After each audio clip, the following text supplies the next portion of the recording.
Okay, so what we saw from the video is that we're going to take any function, we saw e to the x, any function, and represent it by a polynomial. And so let's do an example on the board. So the idea is u of f of x is any function. And we're saying it could be equal to p of x, which is a polynomial.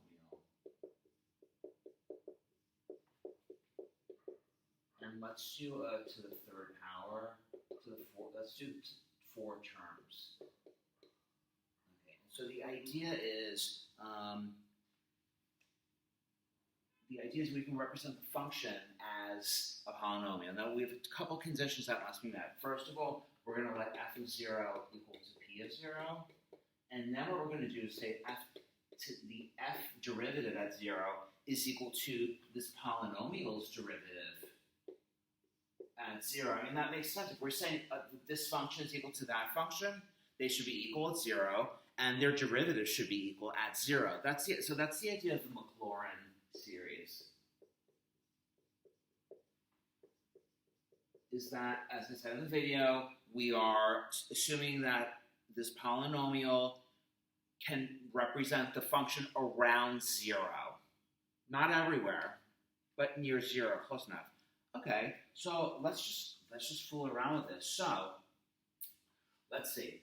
Well, the idea is we want to figure out, based on the function, how to make the polynomial. So let's find these coefficients. So f of 0 is equal to p of 0, which is, well, this is a of 0, and all the 0 this goes out. So our first coefficient, f of 0, is equal to a0. Or let's write that, let's say it a little differently. We're going to say that a0 is equal to f of 0.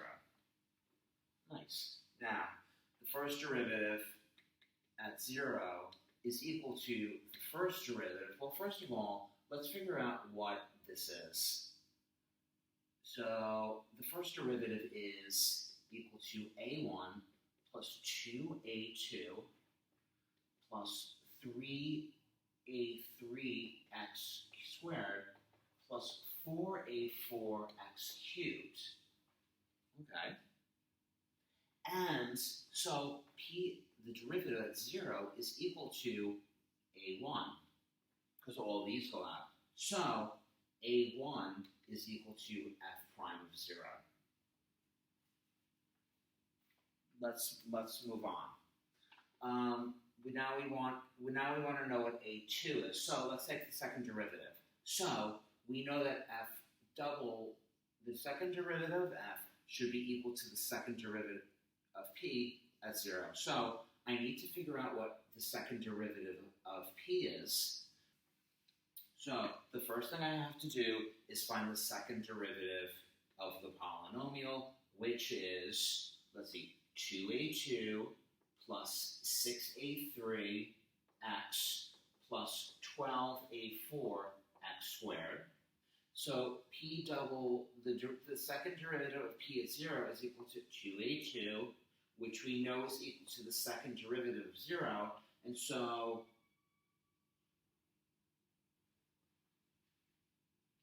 yes, therefore a2 is equal to the second derivative of 0 over 2. Let's continue. Now, let's move on. Let's try it. Now we need to find a3. So we know that, let's find the third derivative of x, which is 6a3 plus 24a4 x. And so, can you see over there? So p of 0, the third derivative of 0 is equal to 6a3, which is equal to the third derivative of f at 0. Therefore, a3 is equal to the third derivative of 0 over 6. Last but not least, let's take care of a4. So we know that the fourth derivative, that's the Roman numeral for 4, of x is equal to, what do we have here? It's 24a4.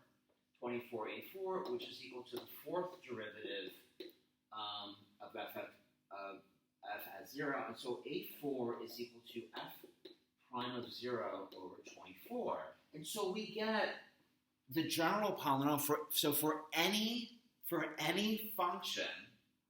So now that we have all the coefficients, we can put them back in the polynomial, and we can say that f of x is equal to a0, which is f of 0, plus a1 over 1 times x, plus f of 2 over 2 x squared,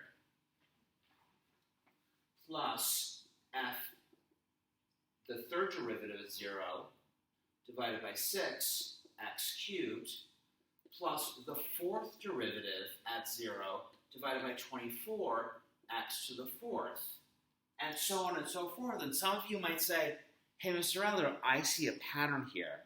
I said, well, what do you need to see a pattern? You say, well, those numbers in the denominator, this is actually 1 factorial, 2 factorial, 3 factorial, 4 factorial, and it turns out that any function can be represented around 0, not the whole thing, around 0 by the summation from k to 0 to infinity of fk0, so the kth derivative of f at 0 over k factorial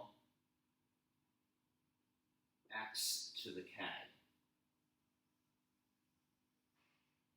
Now, you got this formula, so we just derived it, but the idea is you got this formula. So it's very easy. So once again, you're going to be asked to expand some functions. So let's try a couple.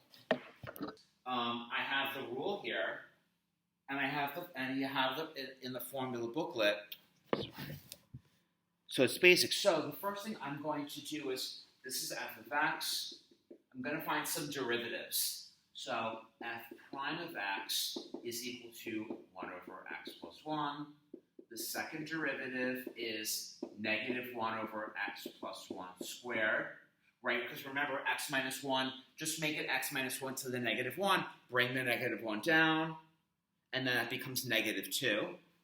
Let's see what's going on with the third root. F of x equals, let's see, we have 2 over x plus 1 to the third. Remember, if you rewrite this as negative 1 times x plus 1 to the negative 2, bring the negative 2 down here and then subtract 1. So you have 2 x plus 1 to the third, and then let's try the fourth derivative, which is negative 6 over x plus 1 to the fourth, and you can kind of see the factorial is growing. 1, 2, 6. If I took the next derivative, it would be 24, 120, 4 factorial and 5 factorial respectively. That's fine.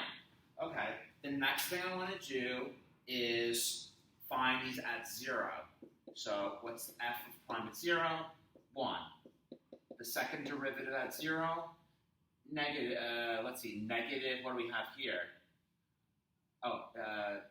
Negative 1, right? Because 0 plus 1 is 1, squared is 1, under negative 1 is negative 1.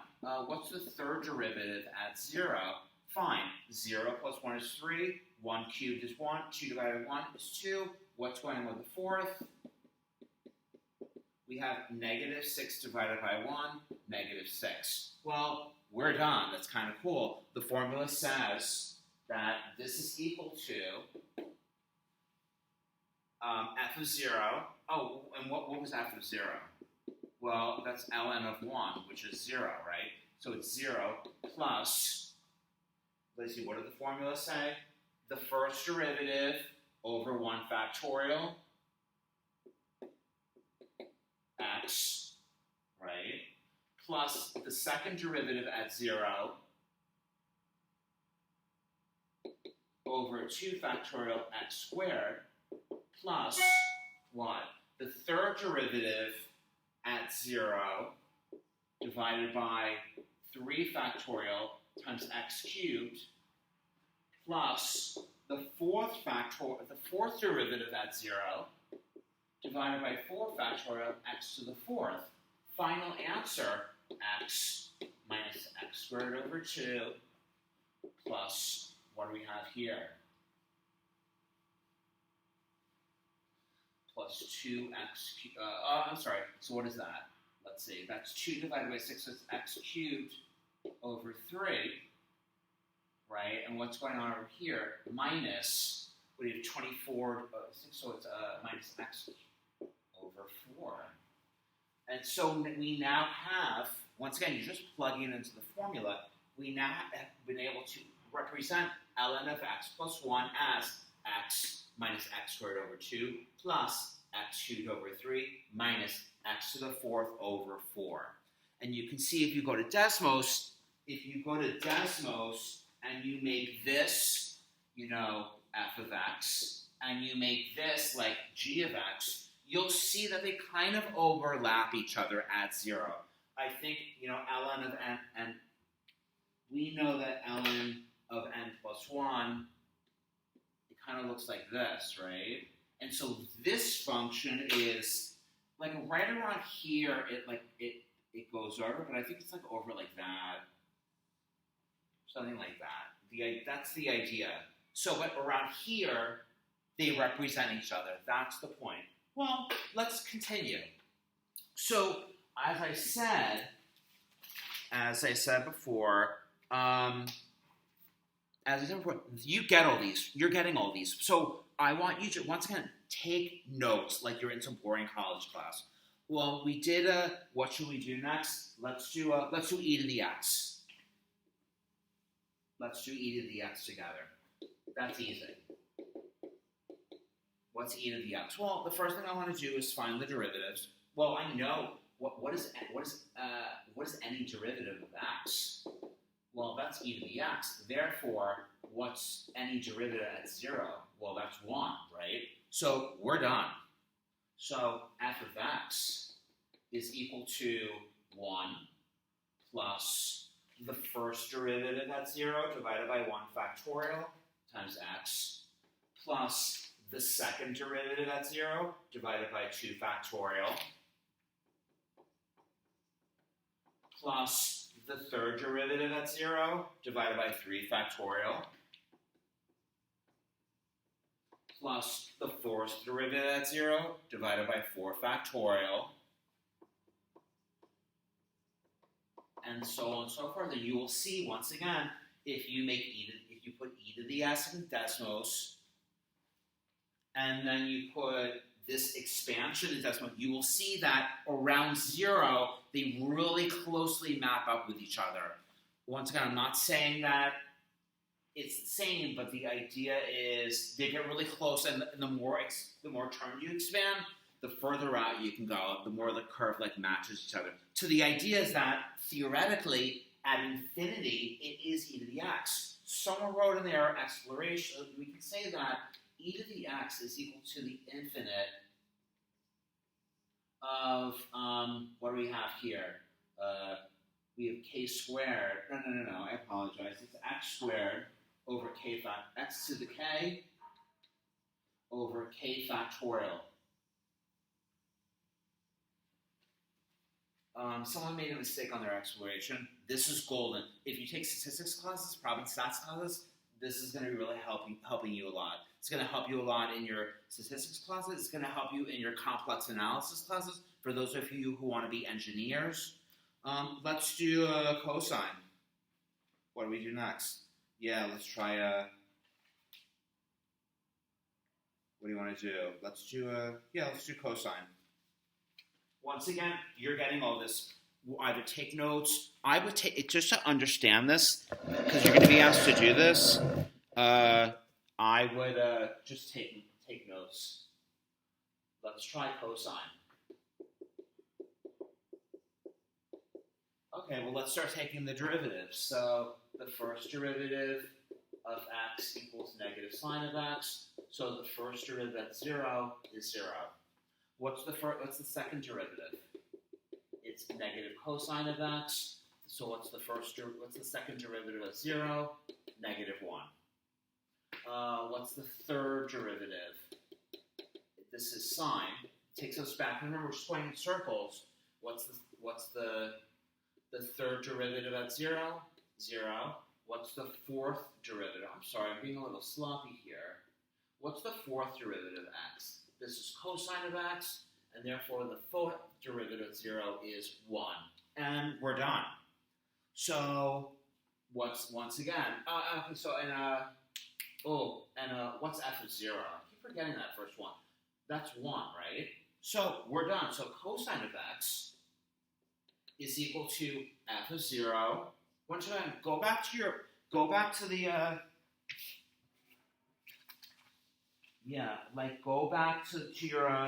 the formula. It's down here. Go back to your formula and just look at it. Once again, it's f of 0 plus the first derivative at 0. So that's 0. Plus the second derivative at 0 divided by 2 factorial. Plus the third derivative at 0 divided by 3 factorial x cubed. Plus the fourth derivative at 0 divided by 4 factorial x to the fourth. And so what you're going to see is actually it turns out that cosine of x is equal to 1 minus x squared over 2 factorial plus x to the fourth over 4 factorial minus x to the 6th over 6 factorial plus x to the 8th over 8 factorial. So it fluctuates from positive to negative. Let's do sine. Sine of x. So f of x equals sine of x. F of 0 is equal to, f of 0, sine of 0 is equal to 0. F prime of x is equal to cosine of x. Therefore, f prime of 0 equals, f prime of 0 equals 1. Let's take the second derivative of x, which is negative sine of x. Therefore, the second derivative at 0 is 0. What's the third derivative of x? Negative cosine of x. So f prime of the third derivative at 0 is negative 1. And then last but not least, f equals sine of x. And therefore, the fourth derivative at 0 is 0. Kind of looks like cosine, but we know at this point, let's see. We know at this point that sine and cosine are really related. So we figured out the derivatives, and we figured out all the derivatives at 0. Right? We figured all the derivatives at 0. So let's put this together. And so we have, let's put it down here. So we know that, I can do it up here. Sine of x is equal to, let's see, it's 0, right? Plus, what do we have here? 1 over 1 factorial times x. 0 plus, plus negative 1 over, what do we have? The third derivative. So it's 3 factorial x to the third, and then minus plus 0. The next term, so it ends up actually being sine of x equals x minus x cubed over 3 factorial plus x to the 5th over 5 factorial minus x to the 7th over 7 factorial. You get these formulas in the formula book. I would just take the notes and be like, okay, that's how Mr. Adler derived it. Well, as I say it again, you got the formula. Now, the second thing some of you might be saying is, hey, Mr. Adler, some of you might be saying, hey, Mr. Adler, sine and cosine look like if you broke up E in half. So all the odd terms odd function, get it? Well, that, yeah, right? Is the sine, and all the even terms went to cosine. It looks like they're smushed together. Hold on to that thought. Hold on to that thought.